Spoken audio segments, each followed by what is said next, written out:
গান গেয়ে গাজার বাস্তুচ্যুত ফিলিস্তিনিদের যুদ্ধের ভয়াবহতা থেকে দূরে রাখার চেষ্টা করছেন ড্রামার হুসাম কাসেম। বাদ্যযন্ত্র না থাকায় বালতি, সাইকেলের যন্ত্রাংশ ও চায়ের ট্রে ব্যবহার করছেন ২৪ বছরের এই তরুণ।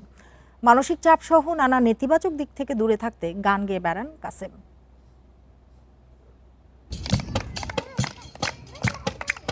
গাজার খান ইউনিসের একটি তাঁবুর সামনে গান করছেন ফিলিস্তিনি ড্রামার হুসাম কাসেম।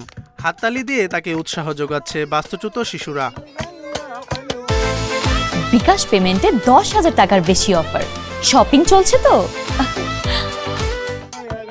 বাদ্যযন্ত্র হিসেবে বালতি, সাইকেলের যন্ত্রাংশ ও চায়ের ট্রে ব্যবহার করছেন ২৪ বছরের এই তরুণ।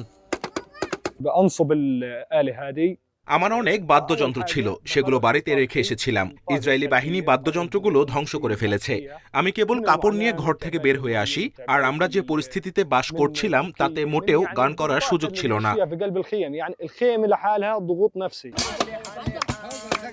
মানসিক চাপ সহ নানা নেতিবাচক দিক থেকে দূরে থাকতে গান গেয়ে বেড়ান কাসেম। সঙ্গীত আমার জন্য একটি শক্তি।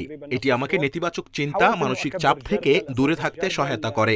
এছাড়া যুদ্ধের ২ বছরে আমি বেশ কিছু সমস্যার সম্মুখীন। এগুলোকে বাঁচাতেও গান গেয়ে সময় পার করি আমি।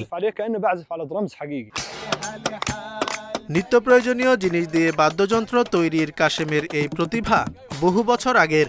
ছোটবেলা থেকেই অব্যবহৃত যন্ত্রাংশ ও পড়ে থাকা প্লাস্টিক দিয়ে বাদ্যযন্ত্র তৈরি করেছেন তিনি। Zobayer Hussain, independent news.